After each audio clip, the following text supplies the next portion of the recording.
श्री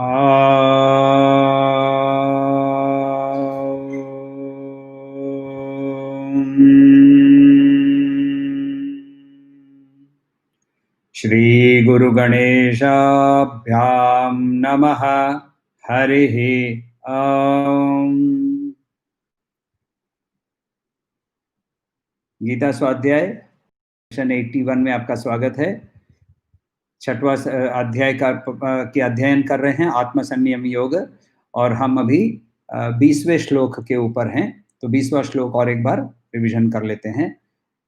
यत्रो परमते चित्तम निरुद्धं योग सेवया, यत्र चैवात्मनात्मानं पश्यन्नात्मनि तुष्यति। तुष्यति, सेटिस्फैक्शन, ये है पहला बेनिफिट। इसके बारे में हम लोगों को श्री कृष्ण ने बताया। कैसे? जब मन को उपरमति यानी उसको हम लोग उसको कंट्रोल कर लेते हैं और उसके जो वृत्ति प्रवाह है, थॉट्स की परेड है, उसको हम यदि रोक लेते हैं निरुद्धम, कंटिन्यूअस प्रैक्टिस के द्वारा, योग सेवया, तब जब आत्मन को देखता है, यानी माइंड जब आत्मन के पास पहुंच जाता है, ये कल हम लोगों ने वो बच्चे वाला एग्जाम्पल, तब उसे सेटिस्फैक्शन। और कैसा सेटिस्फैक्शन? Permanent satisfaction. तो ये परमानेंट सेटिस्फैक्शन पाने से, और उसके बाद श्री कृष्ण आगे बढ़ते हैं 21 श्लोक में, मगर वहां जाने के पहले हम लोगों को कुछ समझना जरूरी है। पहला कि माइंड जो है, मनस जो है, वो थॉट्स की, विचारों की एक नदी जैसा है। कंटिन्यूअस फ्लो है उसके अंदर में, कंटिन्यूअसली। जैसे नदी के अंदर में पानी कंटिन्यूअसली फ्लो करता है, वैसे ऑब्वियसली हम लोग पेरेनियल रिवर्स की बात कर रहे हैं। कुछ नदियां गर्मी के टाइम में सूख जाती है, वैसे नहीं। तो कंटिन्यूअस जो पानी का फ्लो होता है, इस पानी के फ्लो को यदि हम लोगों को रोकना है तो क्या करना पड़ता है? काफी मेहनत करना पड़ता है, राइट? एक डैम बनाना पड़ेगा, फिर पहले पानी को थोड़ा सा इधर उधर डाइवर्ट करना पड़ेगा, फिर जब वापस उस रिवर बेड में डालेंगे तब उसको कंट्रोल करके धीरे धीरे धीरे धीरे उसके अंदर से जब फ्लो होगा, और उस फ्लो के अंदर में से इलेक्ट्रिसिटी प्रोड्यूस होती है। एग्जैक्टली वैसे ही माइंड को रोको, माइंड को रोको, माइंड को रोको बोल रहे हैं श्री कृष्ण। तो इसका प्रोसेस क्या है? तो उन्होंने पहले भी बताया है, आगे भी बताएंगे, और ये थोड़ा सा रिवीजन है हमारे लिए। पहला, जो थॉट्स का जो मोमेंटम है, जो स्पीड से जो आ रहे हैं, उस स्पीड को हमें रोकना है।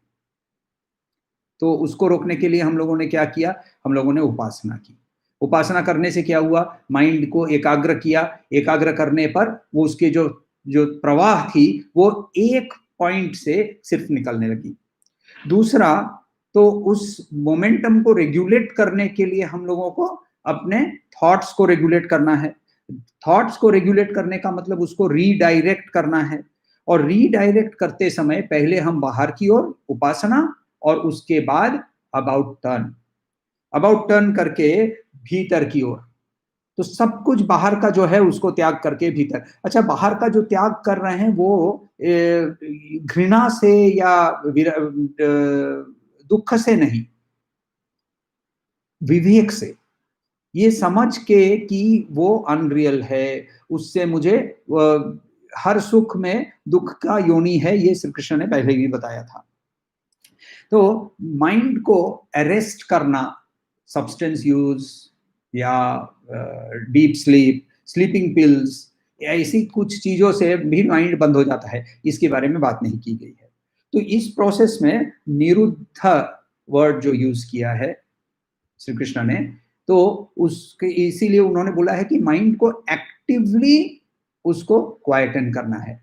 ये नहीं कि उसको जोर कब जबरदस्ती करके, जब हम लोग सब्सटेंस अब्यूज करते हैं कोई, तो उसके अंदर में जो भी कोई भी ड्रग्स लेता है, LSD है, मैरिजुआना है, ऐसे कोई भी ड्रग्स यूज करता है, तो उसमें भी माइंड ऑल्टरिंग सब्सटेंसेस बोलते हैं इसको। माइंड ऑल्टरिंग, जो कि टेम्पररीली वो माइंड के ऊपर में इफेक्ट करता है, और माइंड जो है वो उसके थॉट प्रोसेसेस रुक जाते हैं, मगर वो एक फिजिकली फोर्स करके कोशिश कर रहे हैं। हमारी उसके अंदर में आसक्तियां छूटती नहीं है, उल्टा और एक नई आसक्ति पैदा हो जाती है। तो इसीलिए, और दूसरा ऑब्वियसली माइंड है, जहां माइंड खत्म ही हो जाता है, वो है निद्रावस्था में। निद्रावस्था की जो आनंद है, वो आनंद के बारे में बात नहीं कर रहे हैं। क्यों, कैसे पता हम लोगों को? हम लोगों को जो दिया का एग्जाम्पल लिया था, वहां दिया जला हुआ दिया है, यानी इग्नाइटेड माइंड, अवेकन्ड माइंड।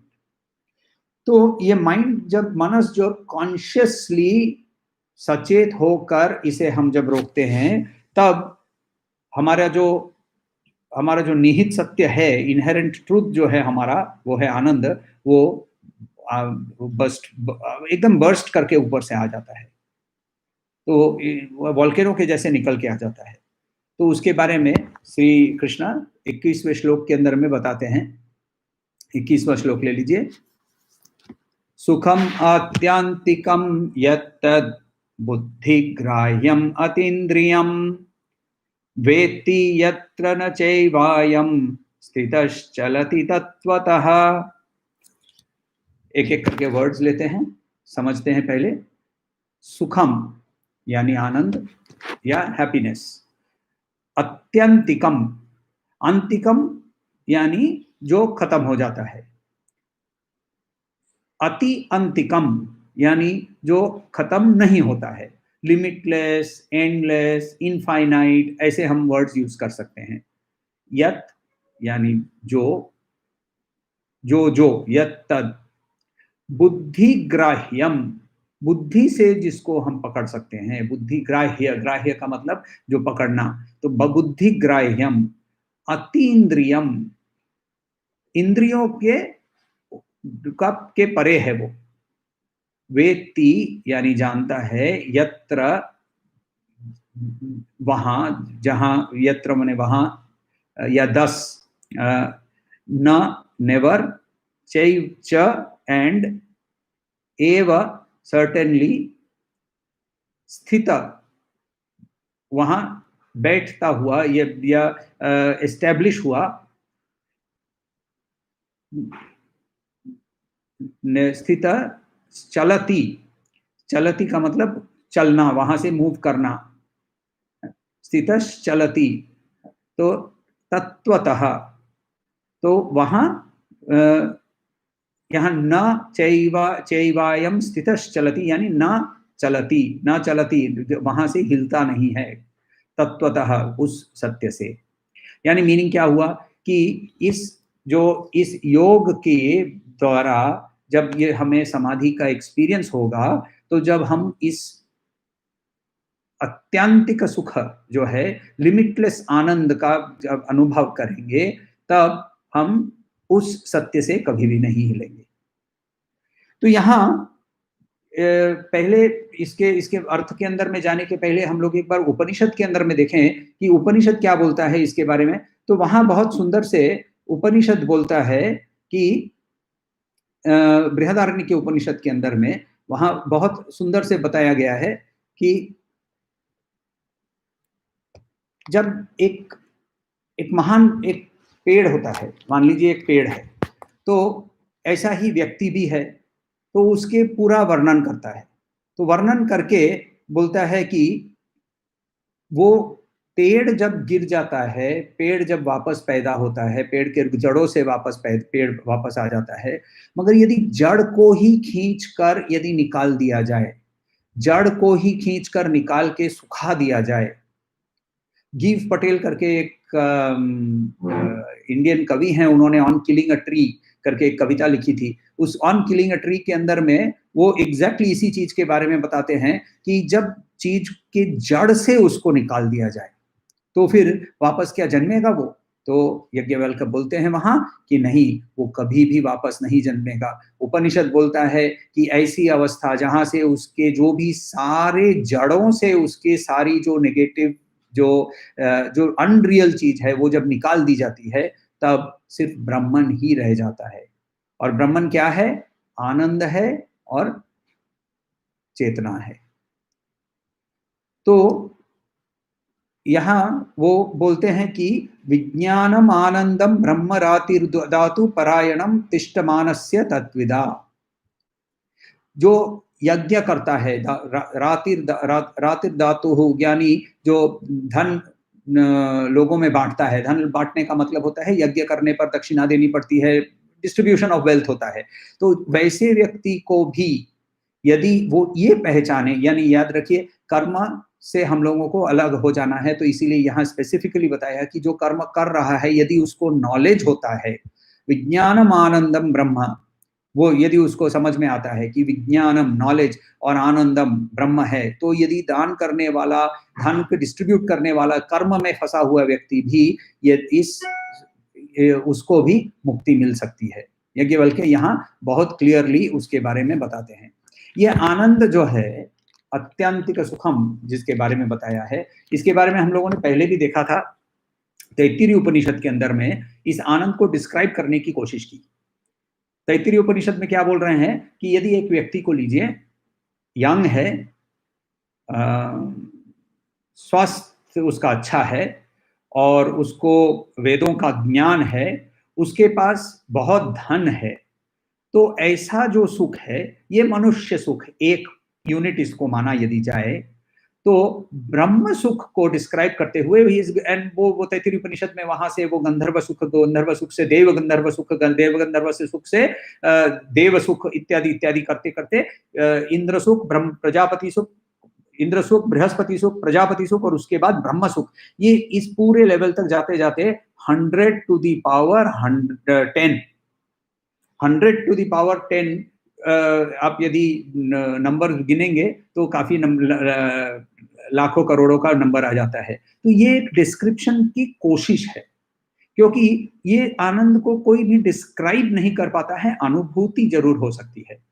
तो इस अनुभूति सुखम अत्यंतिकम, ये सुख का अनुभव करने के लिए हम लोगों को पूरा जो प्रोसेस बताया है ये प्रोसेस फॉलो करना है। तो ये जो आनंद है ये एक ऑब्जेक्टिव एक्सपीरियंस नहीं है, इसीलिए इसका खाली डिस्क्रिप्शन हम लोगों को मिलता है, तरह तरह के डिस्क्रिप्शन मिलते हैं। याज्ञवल्क्य का डिस्क्रिप्शन मिलता है कि ये आनंद है, ये ज्ञान नॉलेज है, विज्ञानम आनंदम ब्रह्म, वो बताते हैं। या फिर हम लोगों ने ये तैत्तिरीय उपनिषद का देखा, तो ऐसे इसीलिए इसको बताया गया कि ये ऑब्जेक्टिव जब नहीं है तो इंद्रियों से इसको समझना असंभव है। इंद्रियों से इसको समझना असंभव, क्यों? क्योंकि इंद्रिय क्या समझ सकते हैं? सिर्फ ऑब्जेक्टिव ट्रूथ को समझ सकते हैं। आजकल का साइंस जो है, क्वांटम साइंस में भी हम लोगों को ये समझ में आता है, बताते हैं, मैं क्वांटम साइंस नहीं जानता हूं, जितना जो इधर उधर पढ़ा है उसके बारे में, कि जो सब्जेक्ट है वो जब ऑब्जेक्ट को ऑब्जर्व करता है तब वो ऑब्जेक्ट के ऊपर उसके ऑब्जर्वेशन का कोई इफेक्ट पड़ता है। यानी ट्रूली ऑब्जेक्टिव कुछ भी नहीं है एक्सेप्टिंग द सब्जेक्ट इटसेल्फ।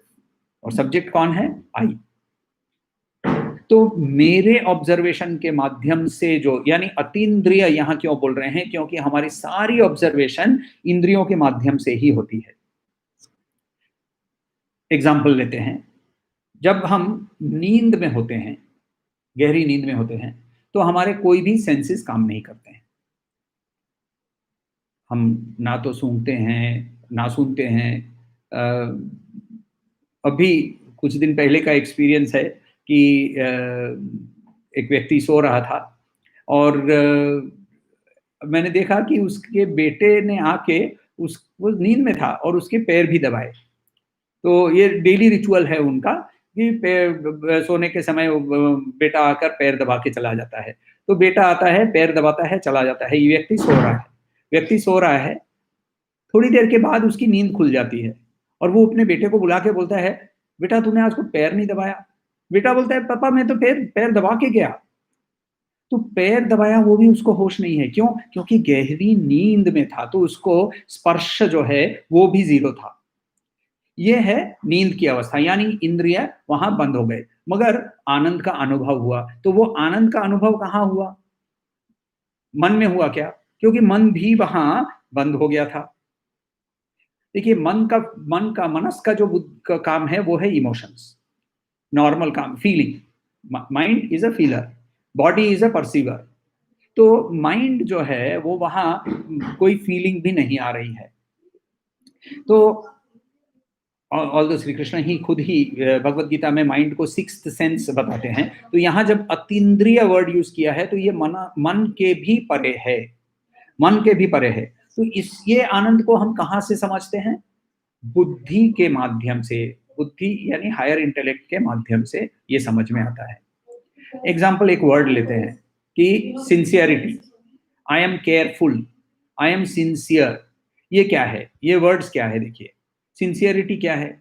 ये एक्शन नहीं है, ये कोई परसेप्शन नहीं है, ये कोई इमोशन भी नहीं है, तो ये क्या है? ये बुद्धि के भी परे अटेंशन है। अटेंशन हम लोगों ने पहले भी देखा था एग्जाम्पल अटेंशन का, जहां हम लोगों ने हाथ को या अपने आंख को बंद करके नाक के ऊपर अटेंशन रखना।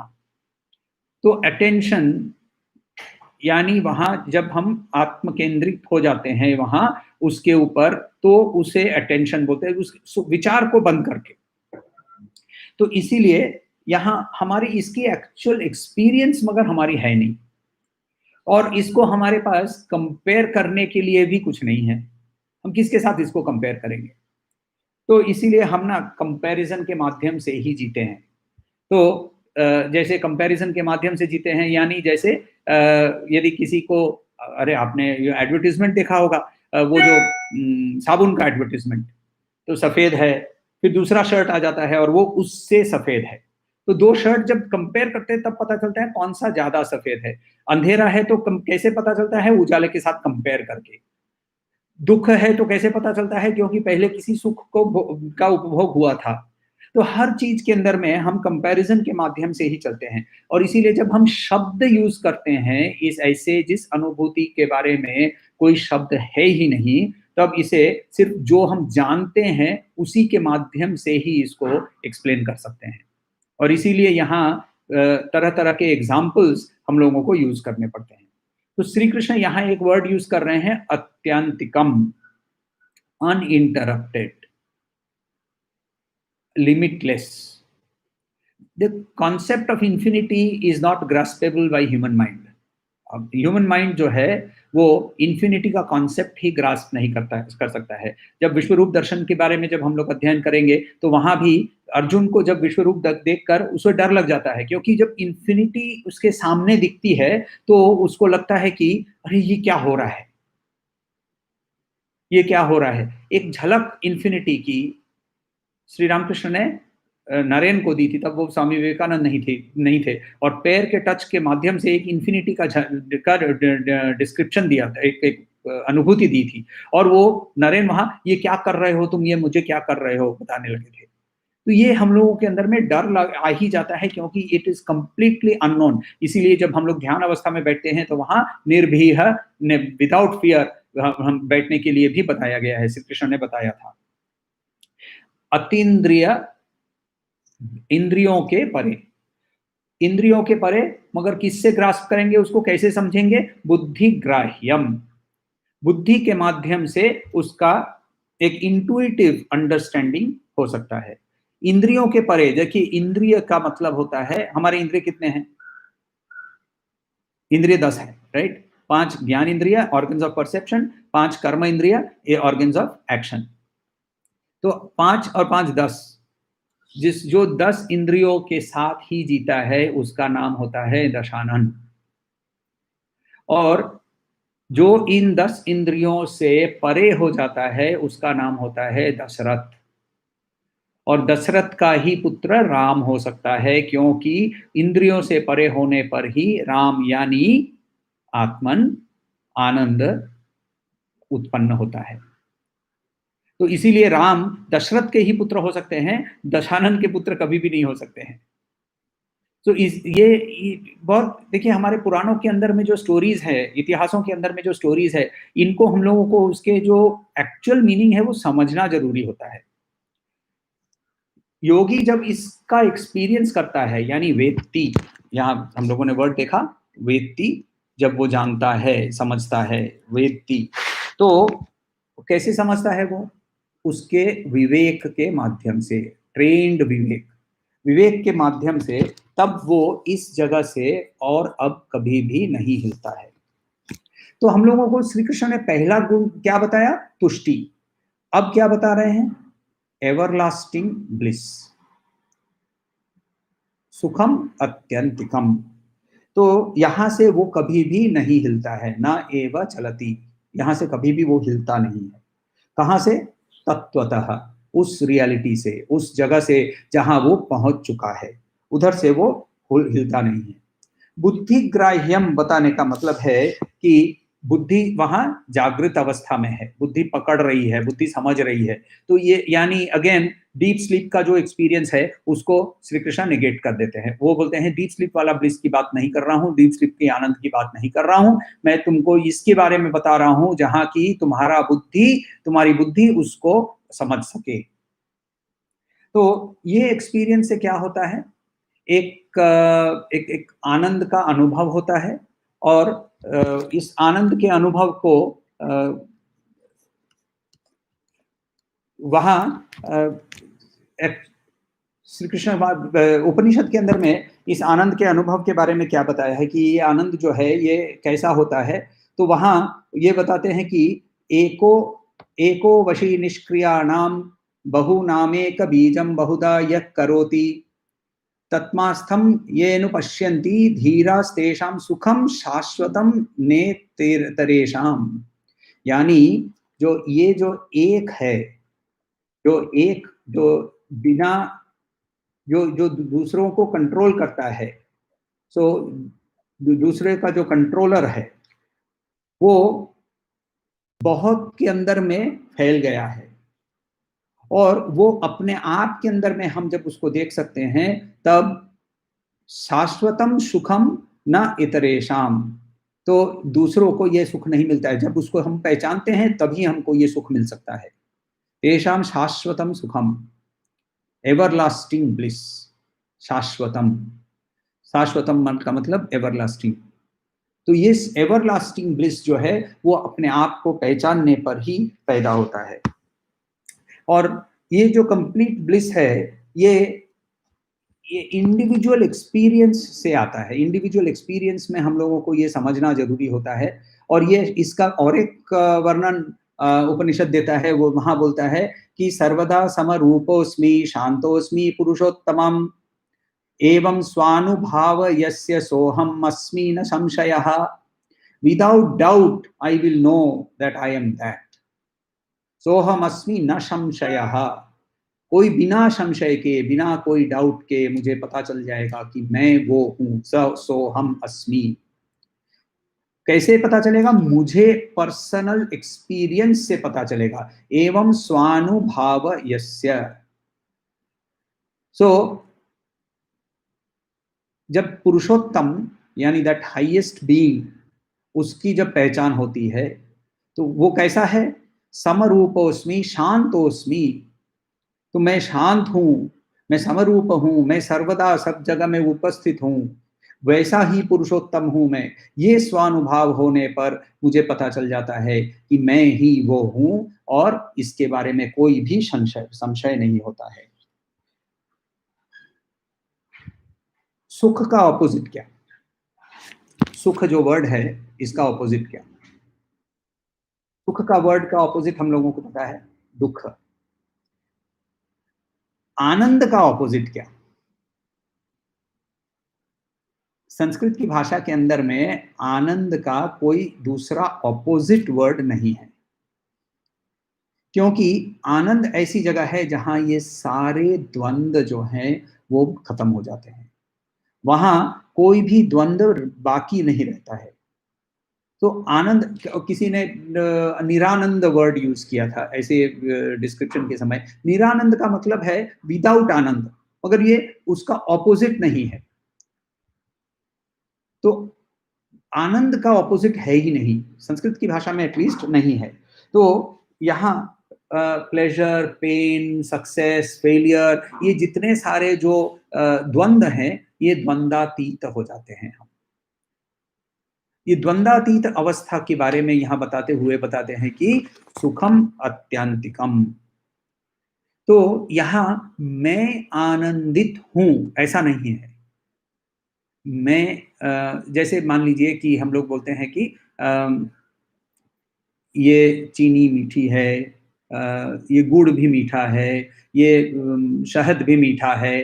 तो देयर आर टू, एक शहद है और एक मैं हूँ। मैं एक्सपीरियंस कर रहा हूँ और मैं दूसरे किसी चीज को एक्सपीरियंस कर रहा हूँ। यहाँ क्या हो रहा है जानते हैं? यहाँ ये हो जा रहा है कि मैं ही आनंद हूँ। यानी मैं चीनी, मान लीजिए कि चीनी जो है, चीनी आपको रसगुल्ला में भी मिले, रसगुल्ला ही क्या, रसगुल्ला में मिलेगी, संदेश मिलेगा, और जितनी भी आप पेड़ा ले लीजिए, तो जितनी सारी मिठाई है, हलवा ले लीजिए, तो सारे हलवे के सबके अंदर में चीनी है, सबके अंदर में मिठास है। मगर ये सब अलग-अलग, अलग-अलग दिख रहे हैं। सबके अंदर में निहित एक ही मिठास है। यदि मैं अपने आप को इस मिठास ही समझने लगूँ, तो फिर सब चीज़ के अंदर के मिठास की एक्सपीरियंस कर सकता हूँ। तो वैसे ही यहाँ मैं एक्सपीरियंस कर रहा हूँ आनंद, वैसा नहीं है, मैं आनंद ही हूँ। मैं ही आनंद हूँ। सत, चित और यहाँ अब आनंद।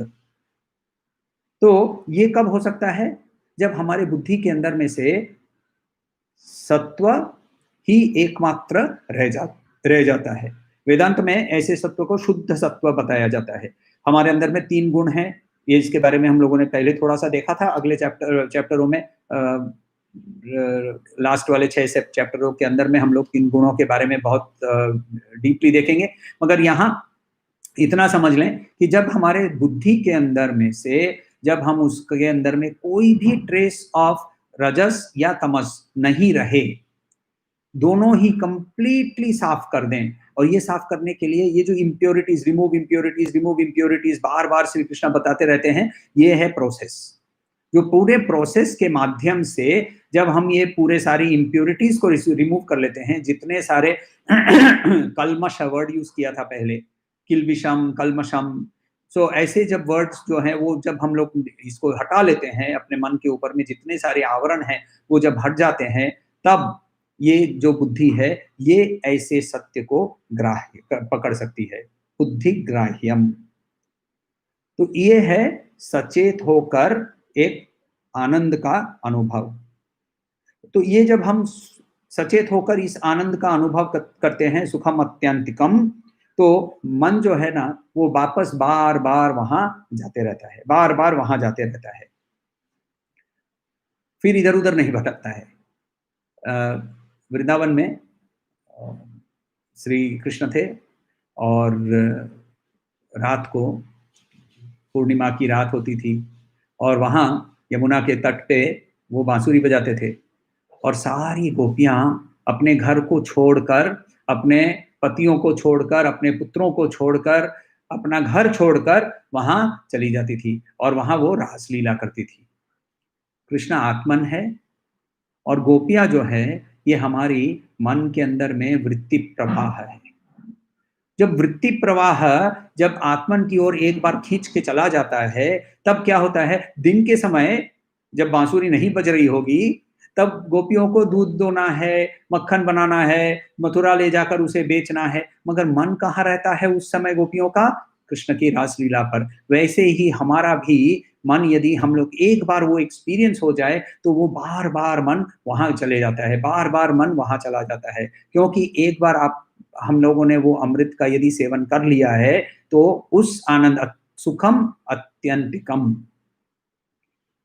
अगले श्लोक में इसके बारे में और थोड़ा सा डिटेल में देखेंगे, मगर जब हम रासलीला में भी ना हो, तभी भी हमारा मन उन्हीं के चरणों में रह जाए, आत्मन के पास ही रह जाए, आत्मनि एव आत्मने अवशिष्टति। तो ये जब हम आत्मन के अंदर में ही बैठ जाए, तो हम अपने आप के अंदर में महावाक्य का अनुभव कर सकते हैं। ये जो तुष्टि है, ये तुष्टि के बारे में बताया, सुख के बारे में बताया। ये जो तुष्टि के बारे में जब बता रहे थे, इस समाधि को संप्रज्ञता समाधि या सविकल्प समाधि योग में बताया गया है। सविकल्प का मतलब किसी एक साधन को यूज करके समाधि के अंदर में, यहां कौन सा यूज किया था? बुद्धि ग्राह्यम। बुद्धि को के माध्यम से हम लोगों ने ये समाधि का एक्सपीरियंस लिया और इसीलिए इसको पहला बेनिफिट हमको तुष्टि मिली। तो हम लोगों को तुष्टि का एक्सपीरियंस उन्होंने दिया, या तुष्टि का एक्सपीरियंस के बारे में बताया कि ये हम लोगों को मिल सकता है। दूसरा उन्होंने एवरलास्टिंग सुख के बारे में बताया। तो एवरलास्टिंग सुख के बारे में बताते हैं वो, तो वहां श्री कृष्ण बोलते हैं कि यदि रादर अर्जुन, श्री कृष्ण ही अर्जुन को प्रियम्प्ट करके एज यूजुअल बोलते हैं कि यदि कोई आपत्ति आ जाए, कोई दुख आ जाए तो फिर क्या होगा, तो उस अवस्था में क्या होगा उसके बारे में वर्स नंबर 22 में श्री कृष्ण बताते हैं। वर्स 22 ले लीजिए। यम लब्ध्वा चापरम लाभम मन्यते नाधिकम ततः यस्मिन् स्थितो न दुःखेन गुरुणापि विचाल्यते। यम विच लब्ध्वा मिलने पर, च एंड अपरम दूसरा कोई, लाभम कुछ लाभ होने पर, मन्यते विचारते हैं, विचार करते हैं, न अधिकम इससे बड़ा और कुछ नहीं है। यस्मिन स्थितो उसमें जब स्थित हो जाते हैं तो गुरुण यानी बहुत बड़ा, सबसे बड़ा दुख, इवन इफ अपि उससे भी विचल्यते विचलन नहीं होता है। यानी श्लोक का मतलब है कि इसका लाभ मिलने पर इससे और कोई बड़ा कुछ होता ही नहीं है, और इस सुख में एस्टैब्लिश हो जाने पर सबसे बड़ी आपत्ति आ जाए उसमें से वो हिलता नहीं है। उस ब्लिस को टेस्ट करने पर, उस आनंद को टेस्ट करने पर उस उधर से फिर वो हिलता नहीं है। स्वामी चिन्मयानंद हरिओम किसी को बोलकर ग्रीट करते हैं, कोई ग्रीट करता था तो वो भी बोलते थे Hari home Hari home Hari home, क्योंकि वो बोलते थे कि यही हमारा एक्चुअल घर है और उस घर पे जाओ भाई, जल्दी जाओ, तो जल्दी जाओ हरि होम, क्योंकि इस आनंद में जब तुम घर पहुंच जाओगे तो वहां से फिर वापस नहीं आओगे, वापस से निकलोगे नहीं। तो जब ऐसा व्यक्ति जब उस अवस्था में पहुंच जाता है तो यहाँ सेकंड बेनिफिट हम लोगों को बताया कि एवरलास्टिंग जॉय। पहला हम लोगों को सेटिस्फैक्शन, दूसरा एवरलास्टिंग जॉय। मगर इसके बारे में एक वर्ड ऑफ कॉशन, एक वार्निंग। तो वहाँ इस वार्निंग के लिए वहाँ विवेक चूड़ामणि का एक आधार लेता हूँ मैं, और वहाँ ये आचार्य शंकर बोलते हैं, भगवान शंकराचार्य बोलते हैं कि यद्योत्तर अभाव पूर्व पूर्वन्तु निष्फलम, यद्य उत्तरोत्तराभाव पूर्व पूर्वन्तु निष्फलम, निवृत्ति परमा तृप्तिर आनंदो अनुपम स्वतः। तो वहां बोल रहे हैं कि एक एक करके स्टेप बाय स्टेप नहीं जाओगे तो अगला स्टेप निष्फल हो जाएगा। यदि उत्तरोत्तर भाव पूर्व पूर्वन्तु निष्फलम, यानी यदि स्टेप 5 करने के लिए बैठ जाए विदाउट हैविंग डन स्टेप 4 तो स्टेप 5 का कोई फल नहीं मिलेगा। ये आचार्य शंकर बहुत क्लियरली हमें बताते हैं। मगर साथ में ये भी बताते हैं कि यदि ऐसा करोगे तो निवृत्ति परमा तृप्तिर आनंदो अनुपमा स्वतः, तो ये ऑटोमेटिकली से सचेत होकर ये प्रैक्टिस तुम करोगे तो तुमको परम तृप्ति, तुष्टि याद है आपको वर्ड, परम तृप्ति, और यहाँ फिर सेकंड वर्ड यूज करते हैं आनंद अनुपमा, अनकंपेरेबल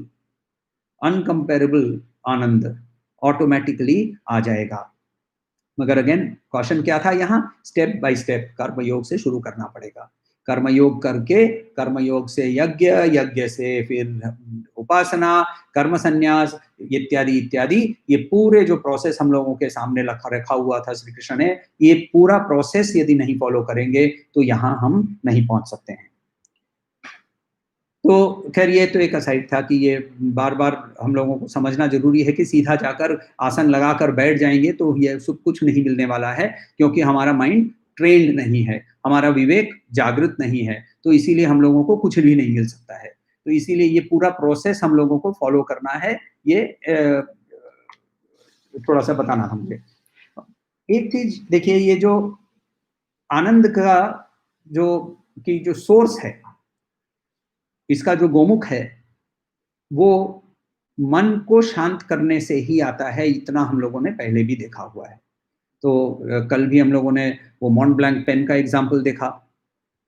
तो यहाँ यदि हम एक एग्ज़ाम्पल के हिसाब से देखें कि एक सर्कल है, तो सर्कल के अंदर में करोड़ों पॉइंट्स हैं और ये सारे पॉइंट्स जो हैं, ये आधार किसके ऊपर है इनका?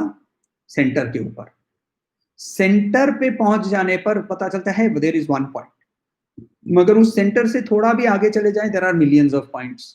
वैसे ही हमारा माइंड जो है वो बाहर यदि घूमता है तो there are millions of objects, millions and millions of objects जिसके ऊपर हमारा मन आकर्षित हो सकता है। मगर जब मन उल्टा सेंटर पे ले जाते हैं, सेंटर की ओर ले जाते हैं और सेंटर में उसको अवस्थित कर देते हैं, तब वो वहां से फिर हिलता नहीं है।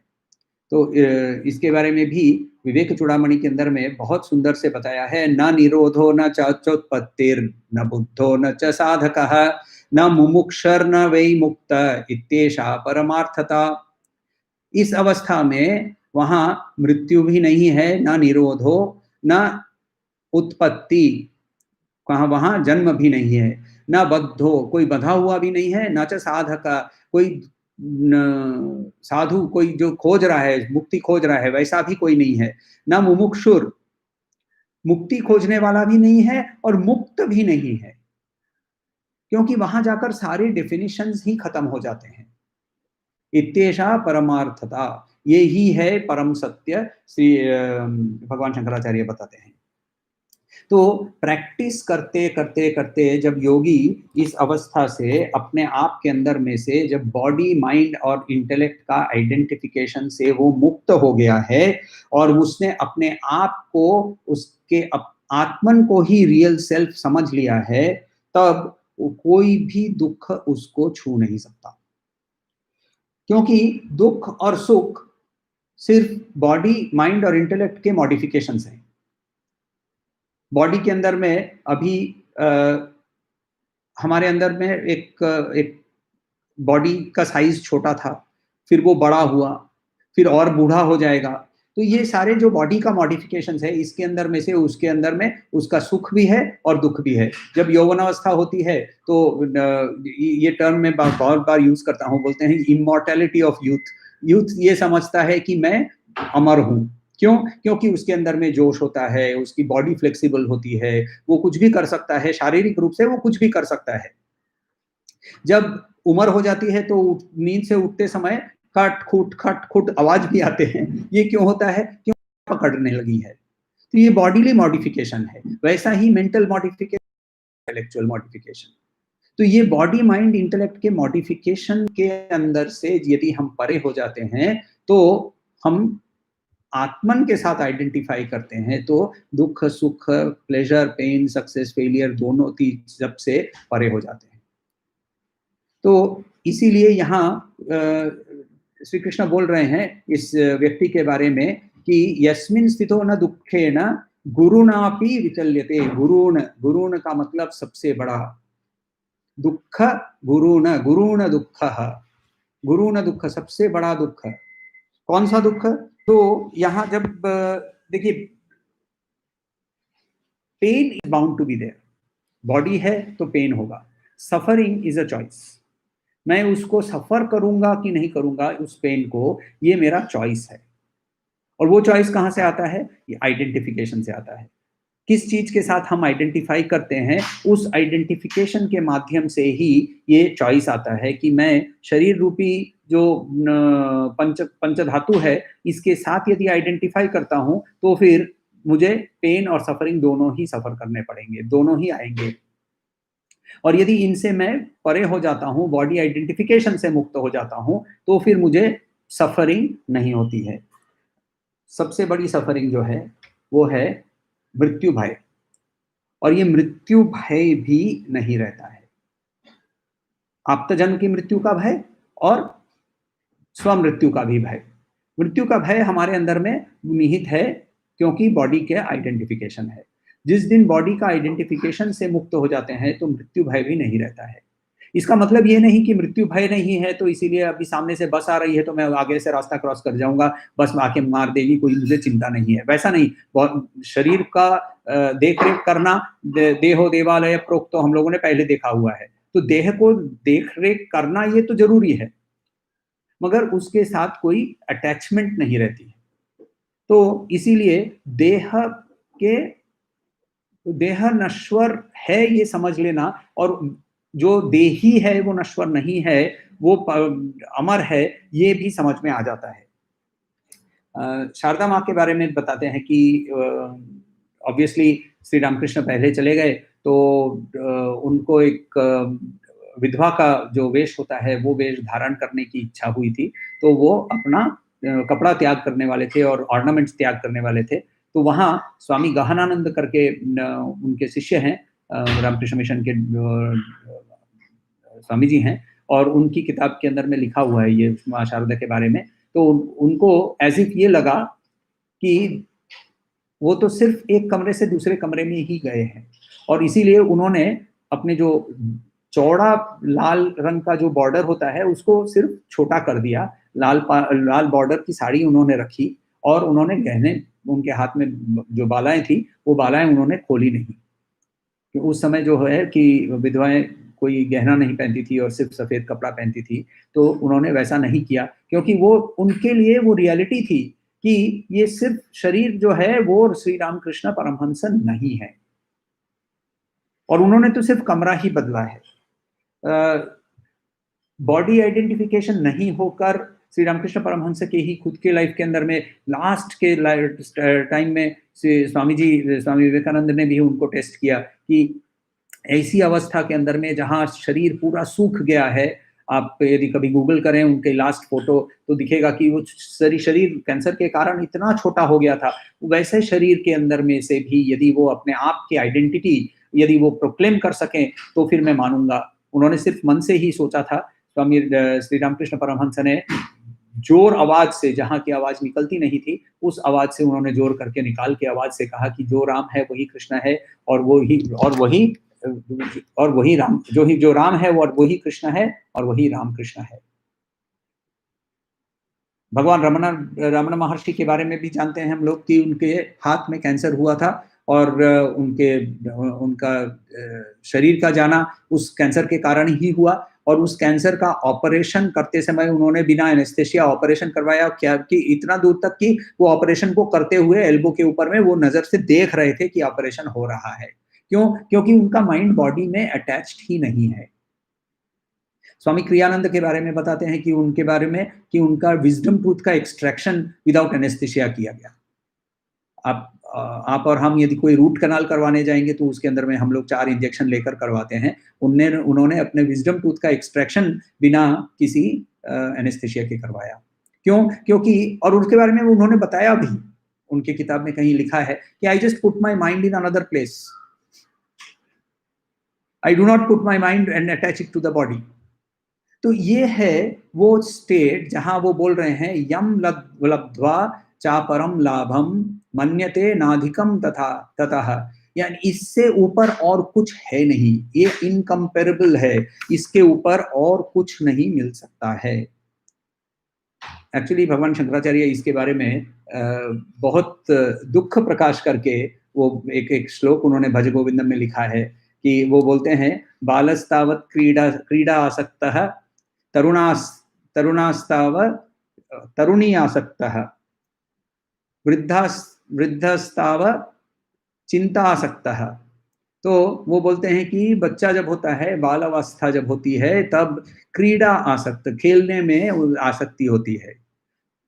तरुण जब हो जाता है तो तरुणी की ओर उसकी नजर चली जाती है, और जब वो वृद्ध हो जाता है तब उसके माथा में दुनिया भर की चिंता, पास्ट की स्मृति में रहता है, क्योंकि उसके फ्यूचर में कुछ है नहीं तो वो पास्ट में रहता है। वृद्धास्ताव चिंता आसक्तः, फिर दुख के साथ कहते हैं कि ये यदि सब कुछ बदलते जाता है, आसक्तियां बदलते जाती है, सुख का जो सोर्स है वो बदलते जाता है, तो क्यों नहीं लोग समझते हैं? और इसीलिए वो बोल रहे हैं परमे ब्रह्मणि कोपी न सकता, परम ब्रह्म की ओर की आसक्ति किसी को नहीं हो रही है। बहुत दुख के साथ वो भज गोविंदम के अंदर में वो लिखते हैं। तो ये जो आउटसाइड वर्ल्ड से जो हमारे अंदर में जो सुख जो है उसका सोर्स हर बार यदि बदलते जाता है तो ऑब्वियसली हर सुख के साथ एक दुख जुड़ जाता है। तो इसीलिए यहाँ क्या बोल रहे हैं कि यदि हमको परम सुख जब मिल जाए, परम सुख जब मिल जाए, तो वो परम सुख मिलने पर वहां से फिर वापस हम नहीं आते हैं, वहां से हम हटते नहीं हैं। यम लब्ध्वा चापरम लाभम मन्यते नाधिकम तथा, उससे ग्रेटर कुछ नहीं है, नाधिकम ततः। वहां बैठने पर यस्मिन स्थितो न दुखे न, वहां न दुखे न गुरु नापि विचल्यते, वहां चले जाने पर, वहां स्थित हो जाने पर सबसे बड़ा दुख भी वहां से उसको हिला नहीं सकता है। रसगुल्ला खा लीजिए और रसगुल्ला खाने के बाद फिर चाय पीजिए। तो आप यदि कभी भी बंगाल चले जाएंगे तो आपको बंगाल के अंदर में आपको मिठाई जरूर खिलाएंगे और वो उसमें मिठाइयों में रसगुल्ला भी रहेगा और साथ में चाय भी आ जाएगी। तो आप चाय पहले पिएंगे या मिठाई पहले खाएंगे? तो यदि आपने मिठाई गलती से पहले खा ली तो उसके बाद चाय एकदम ही फीकी लगेगी, चाय में कोई टेस्ट नहीं आएगा। क्यों? क्योंकि हमारे जो सेंस ऑर्गन्स हैं वो भी उसी बिहेवियर करते हैं कि जब एक हायर इंटेंसिटी का एक टेस्ट जब आ गया है तो उसके लोअर इंटेंसिटी का टेस्ट, वो टेस्ट हम फील नहीं कर पाते हैं। वैसे ही जब हमने हाईएस्ट, इनकम्पेरेबल हाईएस्ट सुख का यदि उपभोग, हमें अनुभूति हमें मिली है, तो उसके बाद फिर उससे लोअर, उससे नीचा कोई भी आनंद हमें आनंद लगेगा ही नहीं। सिर्फ उतना ही नहीं, अच्छा चलिए तो फिर मान लीजिए कि चलो हम तो सारा दिन रसगुल्ला ही खाने वाले हैं, उसमें भी ना फिर क्या होता है हमारे मन के अंदर में, यदि जब बाह्य स्पर्श कोई भी चीज के लिए हम बात करते हैं तो फिर कंपैरिजन में आ जाते हैं। केसीदास का रसगुल्ला अच्छा है या बांछाराम का रसगुल्ला? अरे कंपैरिजन, मगर इसके लिए कोई कंपैरिजन ही नहीं है, इसके लिए कोई कंपैरिजन नहीं है, ना अधिकम, इससे कोई अधिक नहीं है, इससे कोई कंपैरिजन ही नहीं हो सकती है। और ये सबसे ऊपर का क्यों है?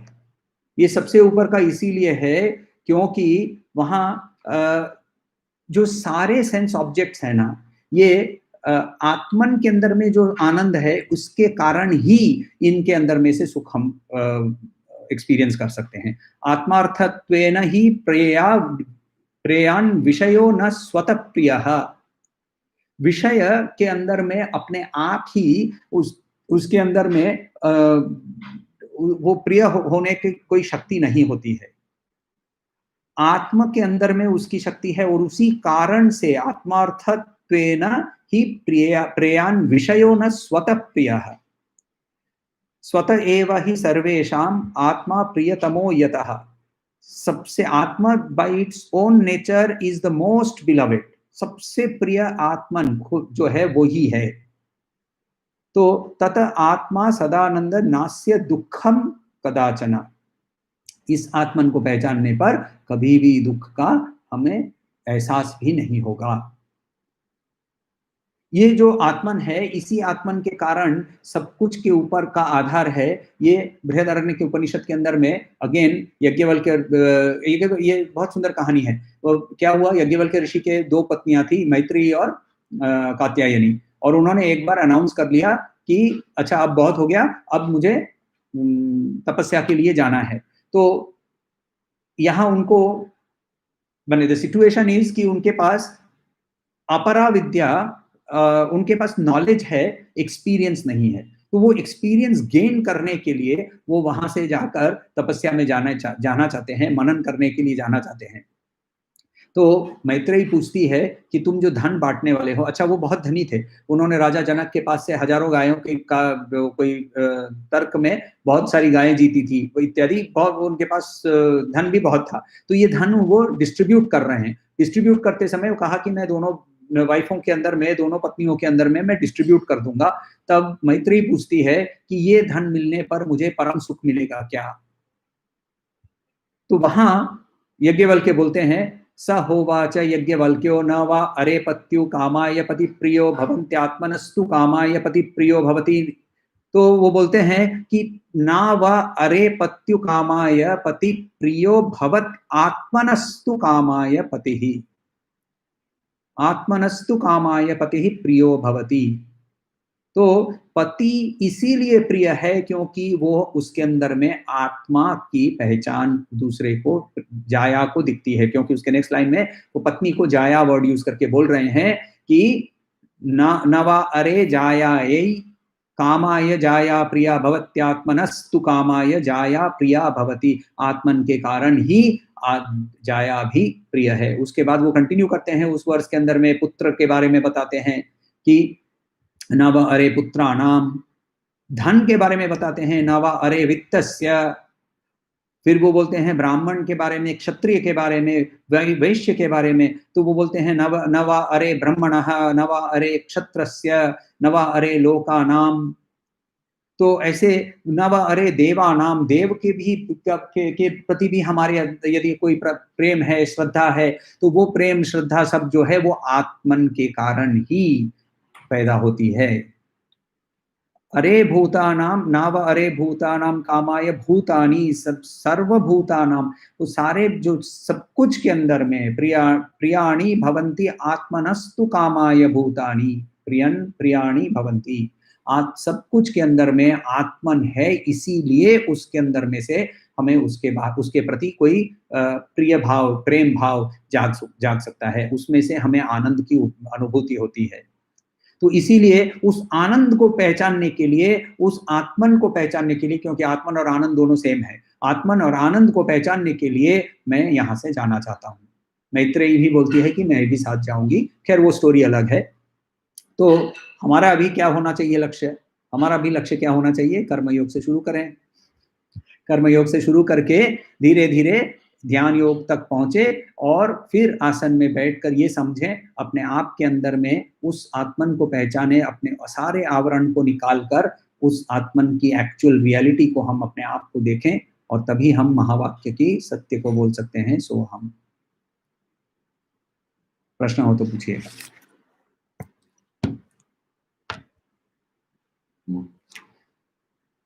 ओम शांति शांति शांति।